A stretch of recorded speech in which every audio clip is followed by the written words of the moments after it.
Video content has been made available for information and educational purpose only. Unidirectional trade strategy is a copyright content of IFMC. Investing, पहले मैं investing की बात करता हूँ, फिर हम ट्रेडिंग की बात करेंगे। इन्वेस्टिंग लॉन्ग टर्म एक प्रोसेस है। अगर आप अब यहाँ मैं लॉन्ग टर्म को थोड़ा सा डिफाइन ये करूँगा कि इसके अंदर एक कुछ डिफरेंट पैरामीटर्स होते हैं जिससे हम एटलीस्ट ये जज कर सकते हैं कि मार्केट के अंदर हमको एक टाइम पे कितना पैसा लगाना है। मेरे पापा ने मुझे 1 लाख रुपया दिया, उन्होंने कहा बेटा आपको अब ये आप कुछ सीख के आए हो, ये 1 लाख रुपया अब आप इन्वेस्ट करो। तो 1 लाख रुपया को कैसे इन्वेस्ट करना है, व्हाट टू बाय, मुझे मार्केट में क्या खरीदना है, व्हेन टू बाय और हाउ मच टू बाय, ये 3 सबसे बड़े सवाल किसी भी इन्वेस्टर के लिए। आप अगर 1 लाख रुपए लेके आए, आपने कहा सर मुझे आज 1 लाख रुपए लगाना है, तो सबसे पहले बात आती है कि ये 1 लाख में से मुझे कितना पैसा लगाना है। और इसके लिए एक बड़ा नॉर्मल सा थर्मामीटर होता है जिसको हम पीई रेशो बोलते हैं। आप निफ्टी की पीई इस समय कितनी है कोई बताओ? निफ्टी की पीई का मतलब पता है? Price is to earning. Share का प्राइस कैसे बनता है? आप लोग बहुत सिंपल, एक प्राइस, बेटा कोई स्टॉक का नाम बता। निफ्टी 50 स्टॉक थोड़ी है, जो इंडेक्स है। अच्छा ठीक है, चलो निफ्टी का भाव बताओ। निफ्टी का कितना है? निफ्टी इतना ही मान लेते हैं, यही है ना निफ्टी का प्राइस, है ना। अब निफ्टी का प्राइस ये 23,000 बना कैसे है?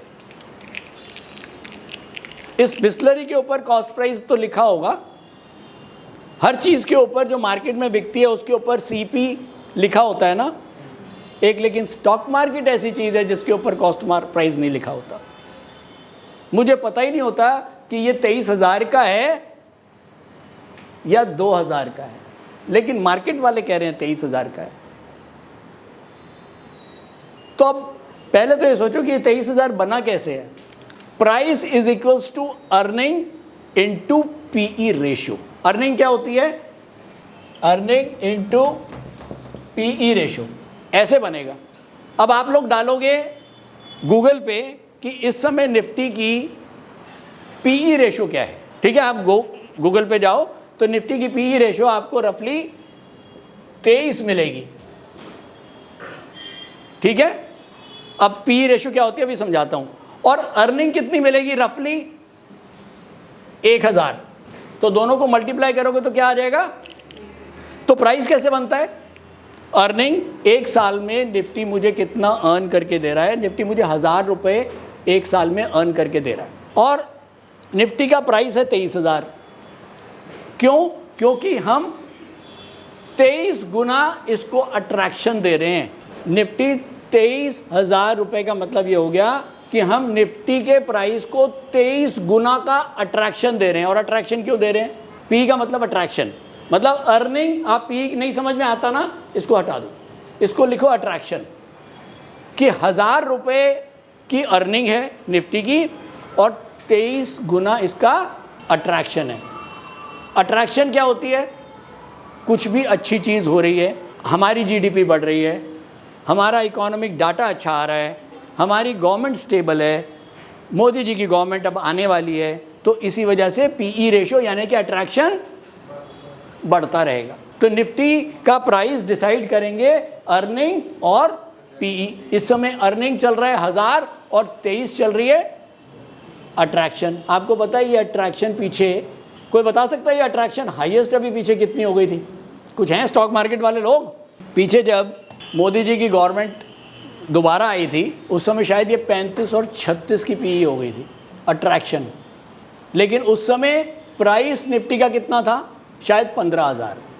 और रीज़न क्या था? कि उस समय ऑब्वियसली जो अर्निंग है वो कम होगी, क्योंकि प्राइस तो अर्निंग इनटू पीई से ही बनेगा ना। तो आज की डेट में अगर यही पीई 23 की वापस 36 हो जाए जो पहले थी, तो निफ्टी का क्या प्राइस हो जाएगा?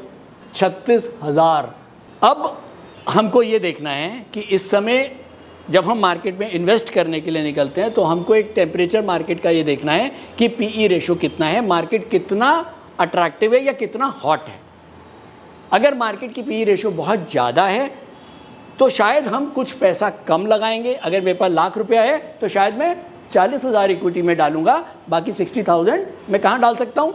डेट में रख सकता हूँ, ताकि जैसे ही ये पीई रेशो कहीं नीचे की तरफ आती है तो मैं वापस अपना जो डेट का पैसा है वो वापस इक्विटी में लेके जा सकता हूँ। आज मान लो अभी मान लो मैं यही लेके चलता हूँ कि 23,000 का इंडेक्स है और 23 की पीई चल रही है। अभी अभी कोई बैड न्यूज़ आ जाती है, बहुत बड़ी बैड न्यूज़, कि बीजेपी की सरकार नहीं बनने वाली, ठीक है, या कुछ भी चाइना ने अटैक कर दिया रात को, आज रात को 12 बजे चाइना का अटैक हो गया, तब क्या होगा? अगले दिन मार्केट कम से कम 10 या 10% नीचे फ्रीज खुलेगा। क्यों खुलेगा? क्या अर्निंग गिर गई? क्या कंपनी की एक दिन में जो कंपनियों की, अच्छा निफ्टी की अर्निंग कैसे आती है? निफ्टी 50 कंपनियों का, ये तो पता है ना सबको, निफ्टी 50 कंपनियों का एक बंडल है और 50 कंपनियों की जो एवरेज अर्निंग होगी वो निफ्टी की अर्निंग होगी। तो अगर रात को चाइना अटैक करेगा तो क्या वो 50 कंपनियों की अर्निंग गिर जाएगी? क्या किसी कंपनी की अर्निंग ऐसे गिर जाती है एक ही दिन में? नहीं गिरती ना। लेकिन निफ्टी रह जाएगा, ये 1000 ही रहता है और ये रहता है, मान लो ये हो जाए 15, निफ्टी रह जाएगा 15,000। तो क्या हुआ? केवल अट्रैक्शन खत्म हुई मार्केट के लिए। लोगों को लगेगा यार चाइना का अटैक आ गया या मोदी जी की गवर्नमेंट नहीं आ रही है, इकोनॉमिक डाटा खराब होएगा, देश की हालत खराब होएगी। तो क्या हुआ? केवल और केवल अट्रैक्शन खत्म हो गई, ठीक है। और जो चीज़ मुझे 23,000 की मिल रही थी वो एक हफ्ते के बाद मुझे 15,000 की मिल रही है। तो बेसिकली जब हम इन्वेस्ट करते हैं तो हमको ये पता होना चाहिए कि मार्केट कितना हॉट है और मुझे कितना पैसा डालना। तो सबसे important, how much to invest. ऐसा नहीं है कि मैं मार्केट में पैसा लाया और ये लो, क्यों? क्योंकि रामू कमा रहा है, श्यामू कमा रहा है, राजू कमा रहा है, सारे कमा रहे हैं। फोमो, मैं ना रह जाऊं पीछे, पप्पा सारे कमा गए, तुम कहाँ थे? कहा बेटा मेरे को तो पता ही नहीं था, अब तू कमा ले। तो ले पैसे और लगाओ। किस्मत अच्छी है, मार्केट बढ़ रहा है, हमारा भी बढ़ गया, बहुत बढ़िया, पापा भी खुश, बेटा भी खुश। पापा ने कहा बेटा 2 दिए थे ना, वेरी गुड, तूने 2.5 कर दिए, ये ले 2 और उसके बाद क्या हुआ? 5 के कर दिए 7, सारे खुश। तो क्या ये सही है? ये सही नहीं है, ये एक अलार्म है, बहुत बड़ा अलार्म। मार्केट बढ़ रहा है, सभी के बढ़ रहे हैं, तुम्हारे भी बढ़ गए, लेकिन जब मार्केट यू टर्न लेगा तो क्या तुम निकल पाओगे? नहीं निकल पाओगे। ऐसा यू टर्न 2001 में आया था। 2800-2700 रुपये वाला शेयर आज की डेट में गूगल पे डालना 2 रुपये का भी भाव नहीं है। पेंटास्फेयर सॉफ्टवेयर 2700 रुपये का भाव था। Square D software, DSQ software, अब तो दिमाग से निकल गया। सत्यम 2500-2000 रुपये का भाव होता था। तो ऐसे ऐसे स्टॉक्स जो 2700 रुपये के भाव और आज 2 रुपये की वैल्यू है, तो जो नहीं निकले वो ख़त्म हो गए। तो एग्जिट प्लान होना ज़रूरी है, वो आपको सीखना पड़ेगा। दूसरा जो हम बात कर रहे थे कि मार्केट में हमको कितना इन्वेस्ट करना है, फिर बात आती है हमको क्या खरीदना है। क्या हमारे पास इतनी नॉलेज है कि हम किसी कंपनी के फंडामेंटल्स को, लॉन्ग टर्म की बात कर रहा हूँ ना, जब लॉन्ग टर्म की बात करते हैं तो हम फंडामेंटल्स की बात करते हैं, हम टेक्निकल्स की बात नहीं करते हैं। क्या मेरे पास इतनी नॉलेज है, या इस क्लासरूम के अंदर या अगले 100 किलोमीटर, दिल्ली में बैठा हूँ, 100 किलोमीटर तक कोई ऐसा बंदा है जिसको कोई, जो कंपनी के फंडामेंटल्स को प्रिसाइसली रीड कर ले और ये भी निकाल दे कि ये रीड करने के बाद ये निकाल दे कि अगले 5 साल में कंपनी कहाँ जाएगी?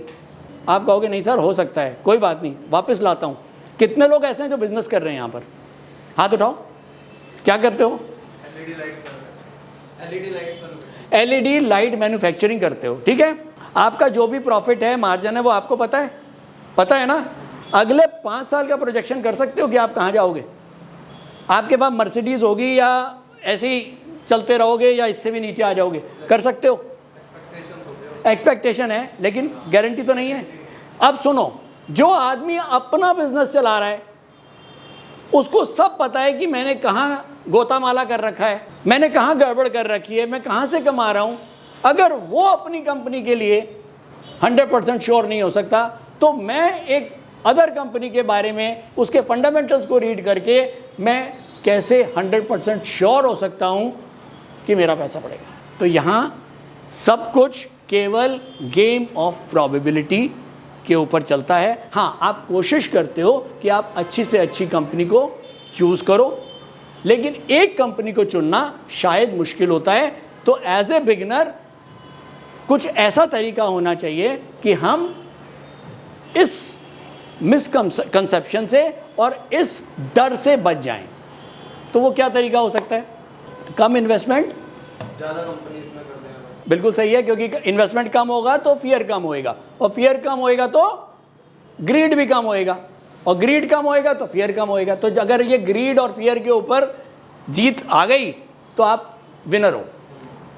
तो इसीलिए ये बहुत अच्छी चीज़ है कि हमेशा अगर मेरी जेब में 100 रुपया है तो मैं 10 या 20 रुपये ही इन्वेस्ट करूं, 100 का 90 ना करूं और 100 का 110 ना करूं, क्योंकि 100 का 110 करते ही फियर आ जाएगा, और फियर के साथ ग्रीड आएगा जो आपको ले डूबेगा। अब बात आती है कि हम ऐसा क्या तरीका हो सकता है कि हम किसी एक कंपनी का स्टॉक ना लेके हम कुछ ऐसा कर दें कि मेरा, अगर मैं 1 लाख रुपया मुझे लगाना है और आज पीई निफ्टी का 24 है, और मुझे लगता है कि यार 24 के इंडेक्स पे मुझे 1 लाख में से 60,000 रुपया ही स्टॉक मार्केट को देना है, 40% मैं अपना अलग रखूंगा।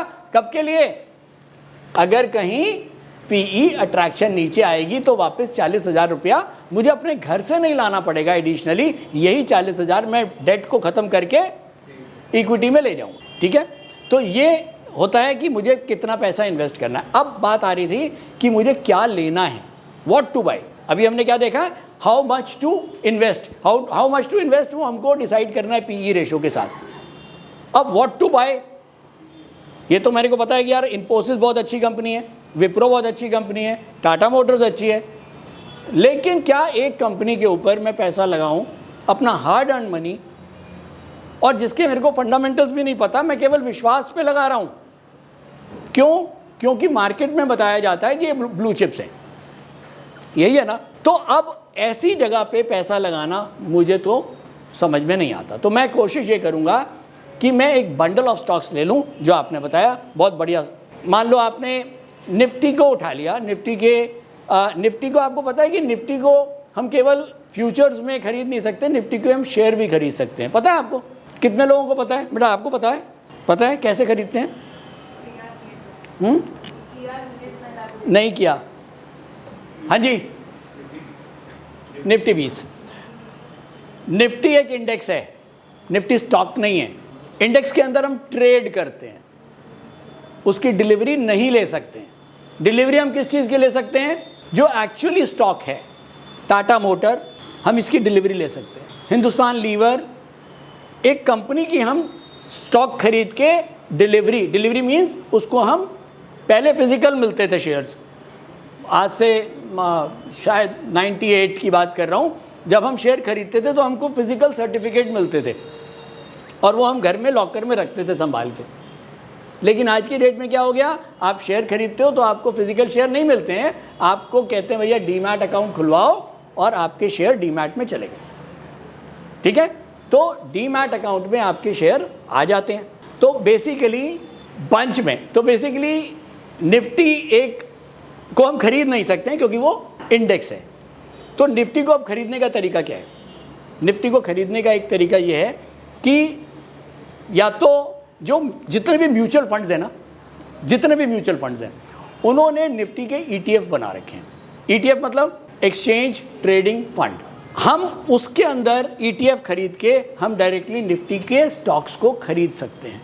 ठीक है, हालांकि ये रहेगा म्यूचुअल फंड के थ्रू, लेकिन ETF म्यूचुअल फंड से अलग है क्योंकि ETF के अंदर म्यूचुअल फंड वाले चार्जेस नहीं लगते। क्यों नहीं लगते? क्योंकि आप म्यूचुअल फंड से सर्विसेज नहीं ले रहे हो। म्यूचुअल फंड से हम सर्विसेज जब लेते हैं तब हम उसको चार्जेस देते हैं। हम उसको क्या कहते हैं कि ये लो लाख रुपया और आप अपने हिसाब से हमारे लाख रुपए लगाओ, तो वो उसके चार्जेस लेंगे। लेकिन यहाँ आप क्या कह रहे हो कि तुम्हें अपना दिमाग नहीं लगाना है, दिमाग मेरा है, मैं बता रहा हूँ कि आप निफ्टी के मेरे खरीद दो। आपने उसको क्या किया? इंस्ट्रक्ट किया है ना। तो आप उनसे कुछ भी नहीं सर्विसेज ले रहे हो, तो उसमें चार्जेस आपके बिल्कुल ना के बराबर कटते हैं। तो बेसिकली एक निफ्टी ही हो गया। तो अब क्या हुआ? मैंने निफ्टी का शेयर खरीद के मैंने निफ्टी के 50 कंपनियों के अंदर इन्वेस्ट कर दिया फंडामेंटली कि अब मुझे लगता है कि यार अगर 4-5 साल में के लिए मैंने छोड़ दिया, तो अब अगर उनमें से 1 या 2 कंपनी 3 कंपनी कोई डूब भी जाती है तो शायद मेरे पोर्टफोलियो को कोई मेजर फर्क नहीं पड़ेगा। तो ये बात आ गया। इसको डिटेल में अभी इतना टाइम नहीं होगा, वो हम बाद में बात करेंगे। तो पहले मैंने क्या बता दिया, how much to invest, what to buy, ठीक है, क्या खरीदना है, और व्हेन टू बाय। खरीदना कब है? ऑब्वियसली जब पीई रेशियो हमारी बहुत ज़्यादा होगी, उस समय हमें इक्विटी में पैसा कम रखना है, डेट में ज़्यादा रखना है, और जैसे ही ये पीई रेशियो अगर नीचे आ जाए 17, 18, 19, 16, तो हम अपने पोर्टफोलियो को चेंज कर सकते हैं। तो ये तो रहा बहुत simple way long term investing के लिए। अगर मुझको फंडामेंटल एनालिसिस नहीं आती है, और अगर आती है तो हम एडवांस इन्वेस्टिंग कर सकते हैं। वो पुनीत सर आपको बाद में बताएंगे अभी उसके ऊपर। अभी मैंने क्या बताया, एज ए बिगनर अगर मुझको फंडामेंटल नहीं आता है तो भी मैं इन्वेस्टमेंट कर सकता हूँ, मुझे बहुत ज़्यादा डीप नॉलेज की ज़रूरत नहीं है। तो IFMC का जो हमारा फर्स्ट मॉड्यूल है, बिगनर मॉड्यूल, उसके अंदर बेसिकली यही बताया गया है कि how to invest, when to invest, और हाउ मच टू इन्वेस्ट। तो बेसिकली फर्स्ट मॉड्यूल ये कवर करता है।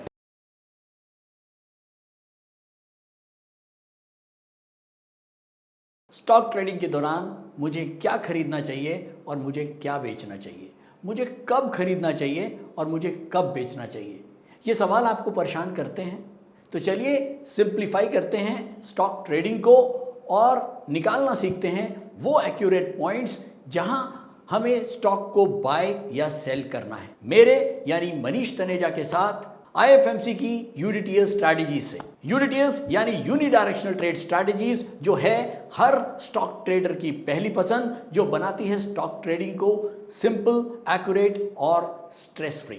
यूनिटीएस स्ट्रैटेजीज सभी इंटरवल्स पे काम करती है, चाहे वो इंट्राडे हो, पोजिशनल हो या लॉन्ग पोजिशनल हो। मेरे 26 सालों के एक्सपीरियंस और एक्सपर्टीज का निचोड़ है यूनिटीएस।